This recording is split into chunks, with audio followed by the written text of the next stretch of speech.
Welcome, everyone, to the World of Ability Podcast Network. My name is Emily Gomer, and a podcast engineer here. I'm excited to bring you another episode of the Aspie Bridge Show with Suzanne Plumley. I do here every Tuesday at 11 a.m. Central Time. And um,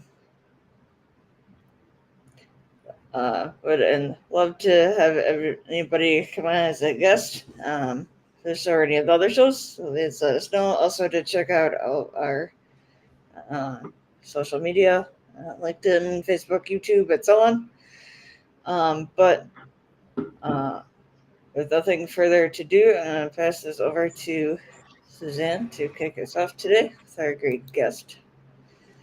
Oh, thank you so much, Emily. I'm so excited.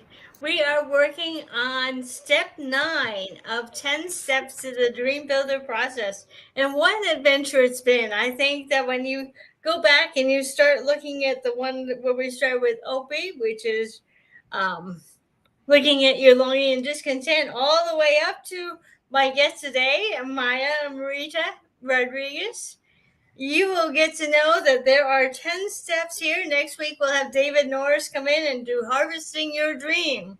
And the whole 10 steps is so important for you to realize that your life doesn't have to stay stuck in that neurodivergent forest. Now, understand, with me being the torchbearer, I know what that feels like.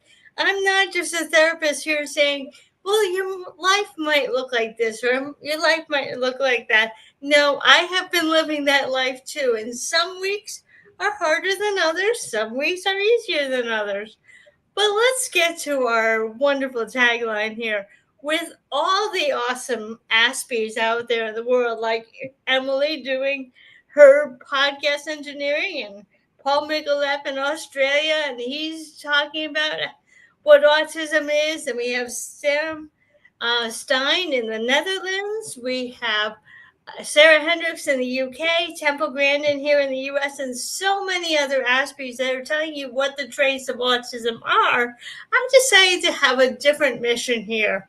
I'm the torchbearer, as I said, and I connect women and late diagnosed men who have discovered later in life, after the school years have ended for them, that if they get a diagnosis for autism or any mental health challenge, not to be ashamed of it, not to feel victimized by it, but sometimes understand that sometimes our families don't understand our late diagnosis. And I help them come together. If they come up to me willingly, if you all come up to me willingly, I'm talking to you, my wonderful friends in the neurodivergent force. If you'll come up to me, I will connect you with someone on the Aspie Bridge. I have a bunch of Aspie Bridge builders who have a special zone of expertise. And I will connect you to them so that your life can become far more effective. We're not helping to change you, we're going to help you find a way to make your life a lot easier. Now, this week, I have Amaya Amrita Rodriguez, and she is here this week to tell you about her experiences with overcoming failure, as I will as well. But as you know, all of the guests that came before, all the guests that will come after, they're all here to help you to have a better life, to live a life you love. And as I say, we're not here to fix you. We're here to fix a problem that may causing you some stress. And that's the important thing to remember is we don't want to fix you. You're perfect just the way you are. We want to help fix a problem that you're experiencing. So let me introduce you to my wonderful guest this week, Amaya Amrita Rodriguez Ruiz. Come on in and tell us all about you and why you wanted to come to the Aspie Bridge. Oh, thank you, Suzanne. It's really an honor and a privilege to be able to be here with you today. For me, it's a very exciting moment. I find that we are all so important. Like I believe that we are each one of the individuals that we are here on Earth are bringing something valuable, regardless of the any labels we have. And Actually, after accepting and wanted to talk about coming here, there's some background noise. Can you hear it too, or is it only me? Okay. Um, good. So it was really You're fine. We can hear you. sorry. Okay, it's only my bad. So I received this after we talked. I had this memory, and am I so linked to this belief? And probably is because I grew up ever since I was in preschool with somebody with Down syndrome, with a friend, a really beloved friend, and he was with me from preschool until eighth grade, just before going to high school. And yeah, so I really want to empower and remember and remind people that regardless of how we are labeled by society or by ourselves or by our minds, our families, we are here to bring something incredibly valuable and important.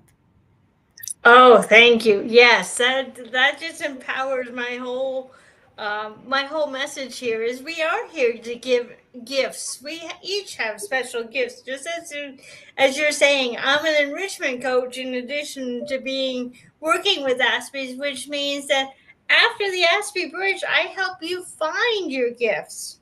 As being part of an enrichment coach, I help you find the passions inside you that you can turn into a way to um, give the world, give society your version of it, and it's so important. Nobody can do it exactly the way you can. Now, today we're talking about overcoming failures, and I bet all of us have had failures. I don't think there's anyone out there who hasn't had a failure. So, to begin with, we're each going to give you our failure, our perceived failure. Now, I do want to tell you, failure is not just failure. Failure is feedback. There is a way to come out of that failure and not shrink into more shame and victimhood.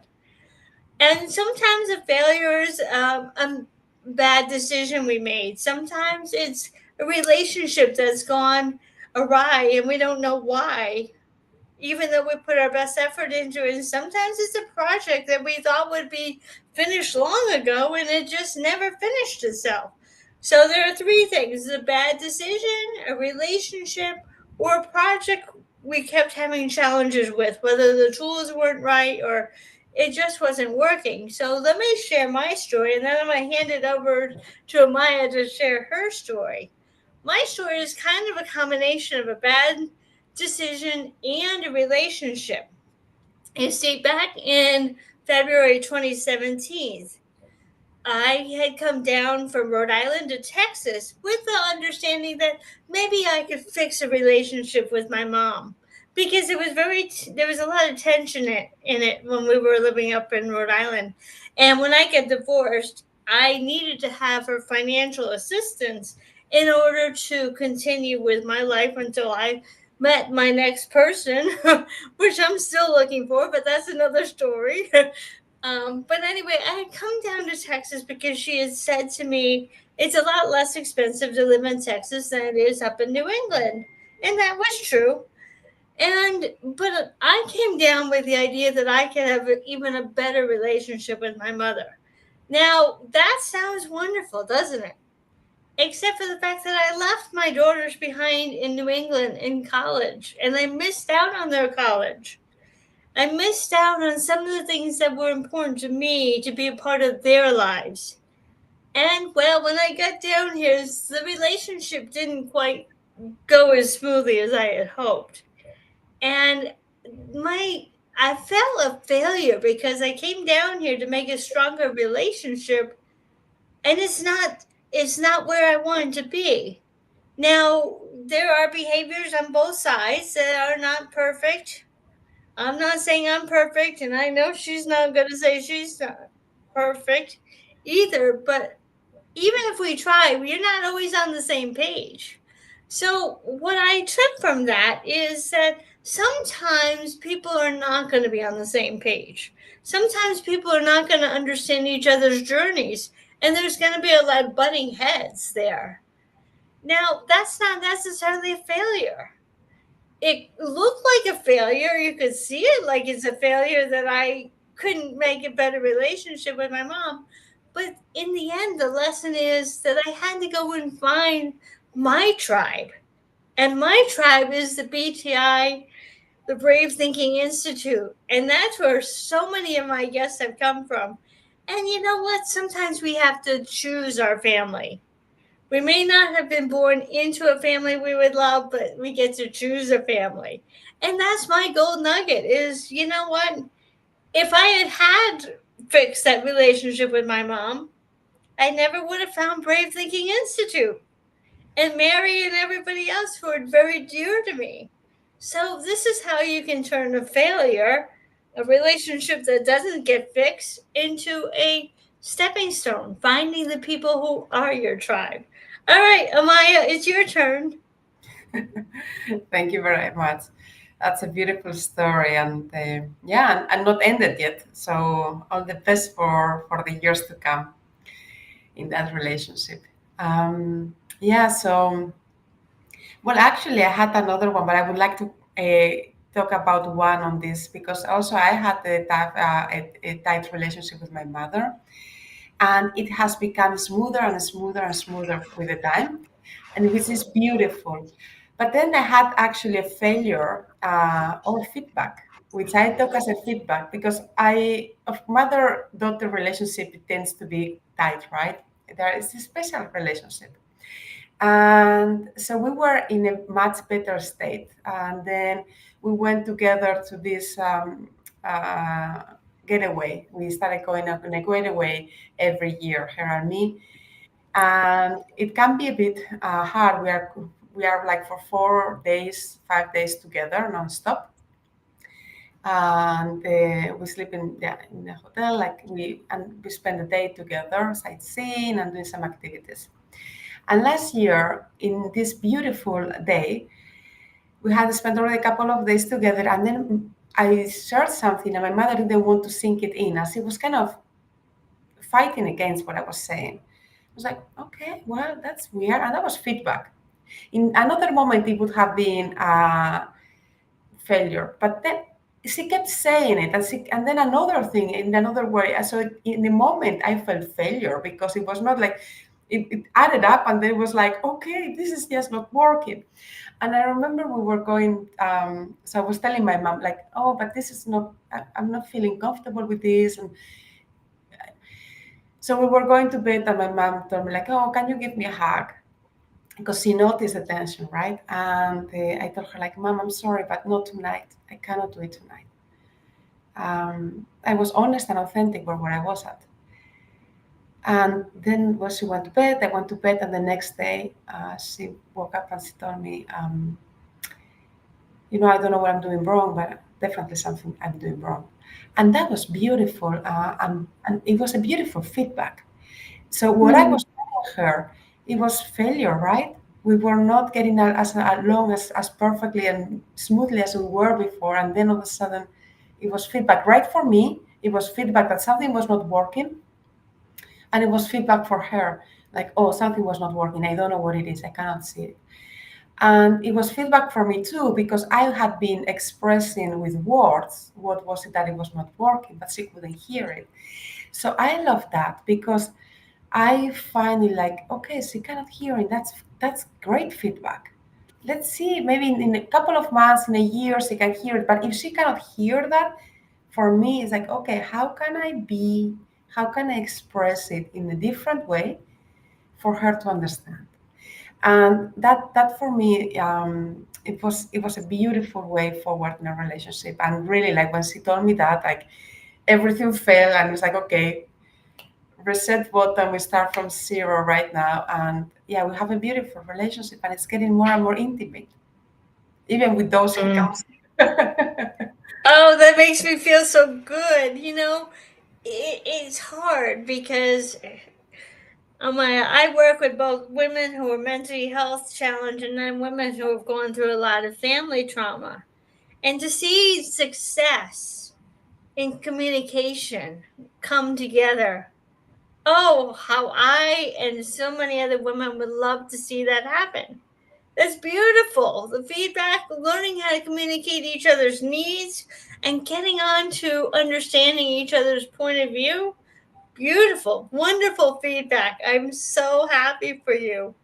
That makes me feel so good to see a successful relationship come back together again and get even stronger. That's great. Oh, feedback is important, everyone. Don't just judge it. Oh, it's just bad. It's what you make of it. You know, it's up to you to decide whether it's good or bad. And you can stay stuck in shame and pity and, oh, like I could have done that with my mom. Like, it's just not the relationship I wanted. But I decided to go a different road and say, you know what? We don't have to understand each other's journeys. And it took me a long time. Let's see, I think I started that quest back in 2013. Oh, I think it was even longer. I remember different episodes with my mom where we're not on the same page. And for a long time, I went to people pleasing, and you heard about that. That didn't go so well. So when I started to become myself and speak up for myself, and she didn't like that, well, I just have to accept it is what it is. But I don't have to accept it as bad. I can accept that as positive, because if it had been wonderful, I never would have found Mary and the whole BTI and Amaya and all these wonderful people. So, hey, that's the good part of it. All right, let's go on to say that dream builders have failures, but failures don't have them. That's kind of what we were talking about, wasn't it, Maya? What does that mean to you? Can you say it again? Failure? Dream builders have failures. People who make a vision to live by a vision have failures, but they don't let failures have them. Yes, that's actually, I think it's a bit like what I was mentioning. So I had a failure there with my mother. Like we didn't get along in that moment. But I didn't allow the failure to have me. Like I was still, like I could feel my emotion. I could feel I was close, but I could still, from a point of love, tell her, you see, like I am feeling something negative right now, and I'm not in the position of giving you a hug. And she was doing the same herself. She was like, I don't know what I'm doing. This is failure. And I'm so sorry. Can we start again? It's like, of course. Another story with that is I told you about this my friend that with Down syndrome that was school with him, and in the first years we were doing the same things, and we had these teachers, and he was really integrated in everything we did, and I mean he was part of the class. He was so sweet and so intelligent and very himself, right? But then when we moved into the fourth grade, we changed teacher, and the new teacher, she was not that involved with him in a way. It was also true that in the fourth grade, it was decided that he would start again with the first grade material and then go forward. So he kind of detached a bit from the curriculum, from the training, from the class. But I remember this, that he did this a lot. So the teacher would say like, okay, please stand up and go for a paper, right? You need to do your exercise. He would take 1 hour to go from his seat to where the paper was stored. Like it's like 3 meters maximum, right? It took him 1 hour. And then another 1 hour taking the paper, and then another hour coming back to his seat again. So he would only have 1 hour to work, right? And it was super funny because you could see that when the teacher would look at him, he was serious and, like mini step and long break and another mini step, as if he was really playing the disabled label. And then when he was behind her, he had this huge smile looking at us like, hey, look at what I'm doing. And he was, I remember I was frustrated at the point because like, he's so intelligent, but why are they allowing him to do this? Like he's playing stupid and they're allowing him to play stupid. That's not fair. That's not good to anybody. So yeah, I think that was a beautiful way of himself, like taking failure as actually not even as feedback, as actually something to get greater upon, right? No, it's not only failure; it's really like something that you can increase about. And Mm-hmm. and that reminds me too that and something that came up when you were sharing too, like anything that happens in our life is neutral. Like whether Yes. like everything is neutral, it's what we do with it, it's our filters, our memories, our hurt pains, our beliefs that are actually creating all of that. And that's the main difference between calling something failure or calling something feedback. Oh, I couldn't have said it better myself. Yeah, exactly. We do start neutral, don't we? It's up to that belief and that paradigm that can either sink us lower or turn around and say, is this so bad? So that's what we mean by not letting failure have us. Deciding. It's the decision process. Are you going to send you back into the neurodivergent forest, or are you going to say, you know what? I need some help. I need some help to turn this around. And I can go to a therapist and they may understand, or I can go to a life coach that understands this particular part of my life. Maybe it has to do with cooking, and you have different ideas, and someone had a big problem with the way you cook something. Let's just take a very basic example. You were in charge of making something for the US Thanksgiving dinner, and other people said, no, that's not the way you make it. Well, you could get really upset and say, that's the way I make it, and that's the way it is. No, that's not the way you make it. Well, you can accept that as a failure that people don't like it, or you can just say, it's my recipe. I get to enjoy it the way I want it. And that's a very basic idea, but I could send you to someone like Jennifer Underwood who can help you find other recipes that might make someone feel better next year.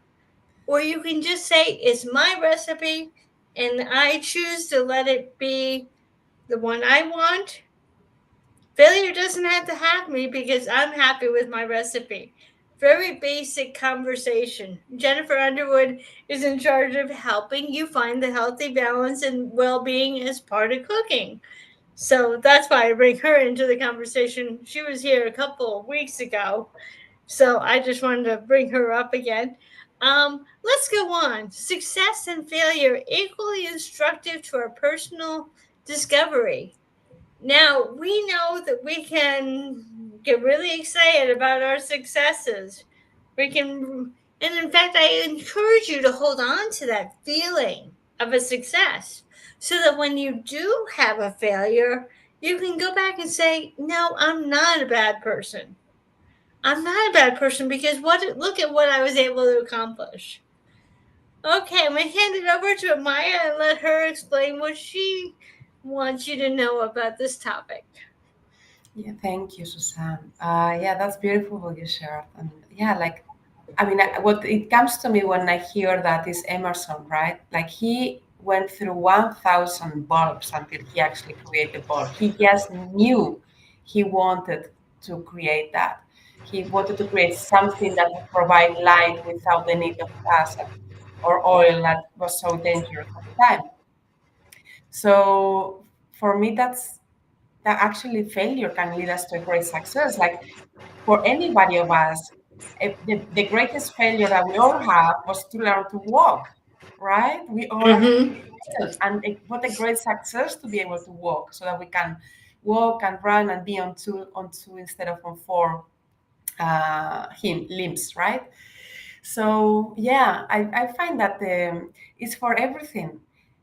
It's like a failure, like failure is just feedback, right? So whatever we're starting anything, especially anything new, there's a huge failure rate, a huge trial rate. It's a trial moment, trial and error until we actually learn how to do it.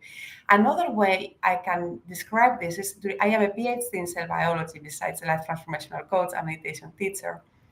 And during my PhD, I developed a bioassay to test the toxicity of soils on on a protozoa, on Dictyostelium discoideum. And in order to create that, there was a lot of failure, but it was never a failure. I actually created the study so that I would always be able to I would always adapt only one thing so that I would know where the failure was. So I was actually looking, expecting for the failure, right? And that Yeah. success, because at the end I knew how to do it because I had done all the variables and it ended up in something that was useful. So yeah, failure leads to success, like trial. Let's call it trial and error, right? Let's Exactly. I mean, and I like what you said about that. And it brings in the idea that if we never try anything, we just can sit in our beds and just not going to do anything because I'll fail. What kind of a life is that? Nope, nope, can't do that. I'm going to fail. Well, what if you like it? What if you do try it and you like it and you're a success? Maybe you've just uncovered something that you didn't know you had the capability of doing. But if you don't try it with the willingness to, okay, it's going to go the way it's going to go, I might fail at it. But maybe you still like it even though you failed at it. It's like roller skating. Great example. Or ice skating. Either way, whatever way you want to put it. I'm not going to get out on the ice because I might fall. Yes, you might. But what if you take 4 and 5 glides and you kind of like the rhythm and then you fall? Is that a failure? I don't think so. What if you get yourself back up again? And that's half of success, is picking yourself back up again and trying again. That's what Amaya was just talking about. It's like, if you don't try something and if you're afraid to fail, you might as well just stay on your bed and say, I'm not going to do it. But then how do you know what you like if you don't try it? Riding the bike is another great example. Sure, you might fall down because it takes a lot of balance. Just like with skating, it takes balance to get going. And maybe you can feel the thrill of it for a few moments and then you fall. Well, you're going to stay on the rink? Nope. Not going to skate anymore. It's kind of silly, isn't it? If you just stay there.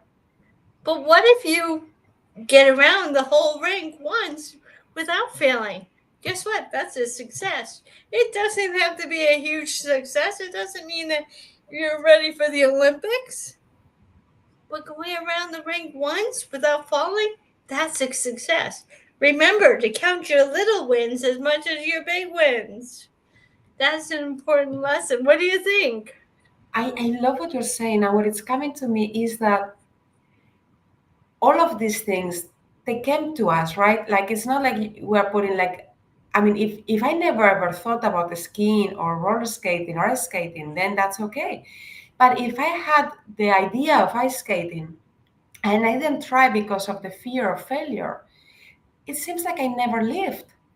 It seems like I am stopping my, I'm not even calling it success, let's call it joy, right? Like I'm not allowing myself to even explore another area where joy may come into my life because of a fear of failing. And it could be anything, like it can be, of course, skating or something like that looks fun, or it could be a work opportunity, or it could be a relationship, or it could be whatever, right? And then it seems like we are cutting off ourselves into a life we would love. Yeah. Yeah. I have to remember that with relationships, with starting to date again. I've been afraid to fail. I've been afraid to, that's another relationship down. But you know what? You can't be lonely forever. Yes, you can have core values. And I wrote a book about that. 5 simple rules to Christian dating, where you need to have core values before you just pick the attention of anyone. because there are a lot of people out there that want to get your attention, but they may not be right for you. But if you find someone and you're just like, oh, that date was a failure, does that mean you'll never date again? As long as you know what's important to you. And that's what my book has in it, 5 Simple Rules. As long as you can discover your core values and you can start to say, well, you can always say that he was a failure. He didn't live up to your core values. So, I mean, don't take that failure on yourself. It takes 2 people. Yes. There, Suzanne, if I may, I would prefer saying it in another way. Like maybe like he has his own core values, which are different from mine, and they are not compatible. But that doesn't really mean that it's a failure because they have other ones, right? There are many core values, and I guess probably most of them are positive in a way. Yeah, I mean, you can't even call that a failure. It's just out of sync. You're not on the same page. We were talking about that with mothers. We're just not on the same page. That's not a failure. It just may not be a success with that individual, but it's not a failure. Let's go on to say, okay, I love this quote by Napoleon Hill. Every adversity, every failure, every heartache actually, carries with it the seed of an equal or greater benefit. Let's go back to our dating for a moment. The adversity, you're not on the same page. Every failure, well, that person didn't work out. Not a failure, but it could be a failure with that person. Every heartache, well, maybe you were dating for a little while and you broke up. Well, it carries with it the seed of equal or greater benefit. Now I understand what my needs are. That's the benefit. You learn about what your needs are, and then you can say, that's the benefit. That's the lesson I learned. Okay, I don't want someone who's on the road traveling 300 days out of a 365-day year. Okay, I learned that. I need someone who's more at home. So when we talk about every adversity, every failure, every heartache carries with it the seed of an equal or greater benefit, look back at that failure, look back at that adversity, and say, what can I learn for the next time? What can I take from this relationship, this failure, this problem that I've just experienced that may be very heartbreaking, but what can I take from it for the next time I'm in a similar situation? Have you ever had that, Amaya? Yes, and I love that because I actually have a beautiful example. I changed job at a point, and oh my God, it was like we didn't click. For whatever reason, we didn't click. It was a very dark place for me to work at, like really dark. But that actually activated, like I was very aware of this principle at that time. And then what I did was to really be open. Yeah, like I was open. There was a corner of my mind open to there's a possibility here, right? So I was looking for it. So what I did was like I did actually all these 10 principles. I applied them all rigorously. I had a very clear vision on where and how, not where, but how it would look like where I want to work and the environment and everything.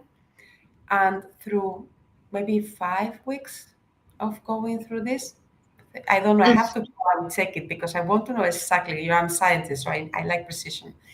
I remember, I forget numbers. But anyway, after let's say 5, 10 weeks of this, magic happened, and something that was impossible, it happened to be possible, and I was shifted to another place where I still had to interact with this group, but it's like the best workplace ever, like best workplace ever. Great collaboration, great colleagues. I mean, I can say so many. So actually, it was actually the dark moment, like the darkness I experienced there. Now, afterwards, I experienced the same or even greater happiness. Yeah, great example. Great Yeah, example. that's, In a workplace, we can feel like we're a failure because people are judging us. And yeah, it can feel terrible, like I don't belong here. I don't know what I'm doing here. But when you come to the realization, and that's the big thing. We call that notice what you're noticing, right? That's a very we just had a conference this past weekend. That was rule number 1. Notice what you're noticing. Okay, this job is not quite working for me. And here are the problems I had. This is the pain I had. I'm not going to work here anymore. But that opens the door to a new, more happier place, like Amaya was just talking about. If you don't realize the pain and the problems, you're going to probably stay in that job for another 4 years if you don't have any other reason to leave it. But you can stay there, and then this other opportunity may be gone. But just like Amaya was saying, she found a better place. The meaning you make about failure defines what it becomes for you. So we were kind of talking about that before, where you decide if it's a good failure or if it's a bad failure. And that's to notice what you're noticing. Okay, is this a failure? I had to move out of my house. Oh, here's a great example. Okay. I was living in a duplex, and I had a woman move in next to me. She thought she was going to complain about my dog and get me to pay her rent by complaining about my dog. mm, And I moved out. And I felt it was a failure that I had to leave a place I love living in. But you know what? I let that mean something, like I was a failure. I had the problem. I couldn't live there anymore.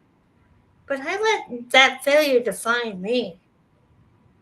I I let that woman define whether or not I was okay to live there, and I did belong there. You know what? She ended up moving out the week after I did because I wouldn't pay her rent. And so now look at who were the failures. It wasn't on my part. Yes, I moved into a place that was a self-contained house that had some positive to it. So don't let failure define you. Would you like to add anything to that? yeah. Like failure is feedback, right? So we don't want to define ourselves for having been falling down once and again when we learn to walk. We define ourselves that we are walkers right now. It's like bringing the past into the present, and that is not bringing anything. It doesn't have any added value to bring. Yeah, it's like bringing all the trials from Emerson. Like it would be nice to have in a museum a couple of them, right? Or if somebody is really into engineering and stuff, to see them all, right? But that's for somebody that loves that kind of history, but not that something. It will not. It doesn't define Emerson to have tried 1,000. Like it does define that he has tried without losing the appetite for it, right? But it doesn't define him. The 1,000 trials doesn't define him. What defines him is that he found the bad. Yeah. So we don't want to do differently for ourselves. No, we don't, do we? No. Um, let's see. Oh, all right. We do our best with awareness. We gain more awareness through the failure and success. Wow. You know what? We seem to have circled around this whole idea. And maybe Amaya, you and I can come up with the rules. First, notice what you're noticing. What parts of the situation are not working? What parts of the situation are making you feel awful? Then decide, are you to blame? Are you to blame for why those situations are happening? That would mean that you were saying that you were the failure. And 3, what can I do so that I can turn that failure into a positive? The adversity, finding the greater good, finding the lesson in it. And I think that when you look at all those 3 steps, is there another step we should add on to that, Amaya? Notice what you're noticing, looking at the situation to define that you're not the failure. And what you're doing isn't failure, it's trial and error. And 3, finding the good in the failure to turn it into feedback or make it a stepping stone. Go ahead. And I would have a fourth one maybe, because depending on the situation, it could look like or feel like there is like a no way out. Let's say that you're in a relationship that it's very tumultuous, right? Like a partner relationship that is very tumultuous, or in a job that you don't know whether it's your fault or their fault. Do I need to do more? Is it them that are judging, right? So there are some situations where we may feel a bit lost. In there, I would add a fourth question, which would be asking your higher power. If I don't know if you have talked about this, but asking yourself, asking that version of yourself that has it all solved out, if it's for you to stay, to show it, like to bring more passion, to bring some kind of kind words or kind something, and if it's for you to leave, to also make it clear. Oh, that's a great one. I'm so glad you came up with that one because I completely forgot. Yes. So notice what you're noticing. Just establish you're not the failure, and whatever project you're working on is not the failure. Finding a solution. And if you can't find a solution, ask the higher power, what can I do in the next 5 minutes to resolve this, to find the next step, to find the right step? I like that. Thank you. That's an important part of the situation, because what happens if we say, nope, there's nothing I can do? Well, we don't know the whole picture. We know our perspective. And when you get into a mastermind, I can talk to Amaya and say, Amaya, I have this problem. And here are the things I thought about doing. Do you have any ideas? And Amaya could then say, yeah, have you thought about doing this? That comes down from the infinite. That's a download from the infinite that comes through her. And she can, because a lot of people say, well, how do I know what my higher power is saying? Well, we had looked at it and said, well, it's not going to drop from the sky. It's just not. I mean, we're not going to get a piece of paper that flutters out of the sky like a fortune cookie that says, do this. No. When we ask our higher power and we get into a mastermind, whether it be just 2 of you or a whole group of you, someone's going to have the idea that the infinite is wanting you to hear. And it can be just 2 people. I mean, Amaya might just have the exact answer I needed, even if I had 20 other people around me. So listen to the people who have ideas. We were at a conference this past weekend. I'm going to tell the John story about the Star Wars. Sure. We were at a conference this weekend, and we were doing this activity like I was just explaining to you. And there were groups of 4 people together, and one person said, look behind the couch. She had no idea what that meant to her solving her problem to find money. Think about it. There was this woman who was looking for money to help her son go into graduate school, and one of the other people said, look behind the couch. Well, that doesn't sound like it makes sense. But when this woman got home, she said, well, I tried everything else. I'll look behind the couch. For lo and behold, there was a Christmas gift that had fallen between the couch and the wall from many years ago. I would say about 4 or 5 years ago, because this person is now in college, and that was a present for a young kid. It was a Star Wars shirt that had fallen behind in between the wall and the couch. And it was still wrapped a gift. So the mother opened it up and said, oh my gosh, we were wondering where this went to. Well, now the son is long since outgrown the shirt. What do you want to do about it? Well, they went on and they found it was worth $7,000.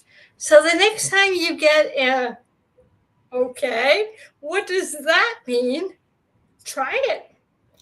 It might just be behind the couch or under the couch or in the dog's cage. You never know what the answer is, but don't let that answer be, oh, I don't know what you're talking about. In order for us to solve a problem, the higher power knows the answer. If you don't have the answer, and it can come from your best friend, it can come from someone that you don't know very well. Don't trust where the answer is coming from or who the answer is coming from. But you know what? When you ask the higher power how to solve a problem that looks like an inevitable fail, that is when you find the best answers. Amaya, what would you like to add on to that? I don't know. I love what you said. I think, like, yeah, whenever in doubt. I mean, actually, I think that that's the most intelligent way of living, is to really follow our intuition for everything. And mostly when we feel that we are in a situation that we feels hard or difficult, it is a very good way forward. Yeah, Mm-hmm. like it can be higher power, it can be our next version, the way we want to speak it, right? The way you understand it better. But always asking, like, does this serve me? Do I, if this will serve me, please, give me some positive signs. If this would not serve me, let it very clear that this is for sure not for me, right? Or there's even people asking for 3 signs. I know this master coach I'm working with, as is my coach at the moment, Kirsten Wells, is very powerful. And she shares that she actually asked her higher power or intuition. She asked to tell her 3 times the same thing to make sure that she didn't know whether it came from the intuition or whether it was her mind or something, right? So she asked the intuition, please, if it's for me to take action on this, let me know 3 times. And then I will know for sure it comes from you. So yeah, and I think it might be still valid. I think she might still go with that. But yeah, so we can make it work our way. Oh yeah, I forgot that is Kirsten's rule. Yeah. Kirsten is a master coach in our organization, and she says, if you're not sure, look for an answer 3 times. Look for a sign. Yeah, she's not from our organization per se. She's from the institute, and we are we start to study there just to make it clear. Yes, yes, yes. Thank you. It's as I've gone along, I've tried to put that in just so that they don't think we're pulling the answers from out of the sky. No, no, we are Is having there very well anything? framed. Is there anything else that you would like to add to our whole conversation in general? I think we have said a lot. The only thing I would love to say is that, yeah, just remember, whenever something becomes hard, like when you feel constricted with anything, just remember it's what we are doing with it. Breathe through it, make yourself a space to be able to see what is the gift there. What can we actually do it from a empowered place, from a place without doubt, worry, or fear? And that will be a beautiful, beautiful next step. Thank you. What a perfect way to sum that all up. Oh, yes. I forgot about the breath. The breath is actually in that should be step number 5. We always talk about the breath, and I'm glad you brought that up because I think that's even before the notice what you're noticing. So maybe it should be take a deep breath. Yes. Well, Now notice. first you notice that something is going wrong. Then you breathe. Then you breathe. Okay, And then yes. you ask yourself, hey, is this me? And then you go forward, and then you actually see what is there for you, what is the gift. And if you cannot find any gift, ask whether it's for you to give you a sign, and if it's not for you, to give you a sign, and move forward.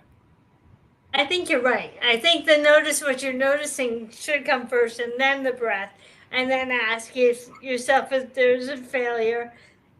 Then find the lesson, and then if you still can't find it, ask your higher power. 5 great rules, which I'll put onto the Facebook page just to remind everybody the steps that we talked about today. I want to say thank you so much, Amaya. I hope you had fun today. This can be such a wonderful conversation that goes back and forth, and yet it gives so much vital information to everybody to go forward in life, not to sit on their couch or on their bed and just say, nope, I'm not doing it because I might fail.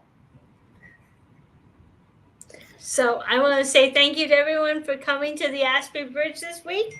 Next week is our week number 10, and that's harvesting the dream. After all this work you've done to find and plant the seed that will go into seeing your dream come, David Norris will be coming in next week to help you harvest the dream. And for today, I want to say thank you to Amaya Amrita Rodriguez. Thank you for coming all the way from Helsinki, Finland. Thank you. Our very first international guest. Yay. And I want to say thank you all for coming to the Aspie Bridge today, and I'll see you next Tuesday. Thank you to Suzanne. Thank you very much for inviting me and having me here. It has been a pleasure. Thank you so much. I hope you have a great day. You too.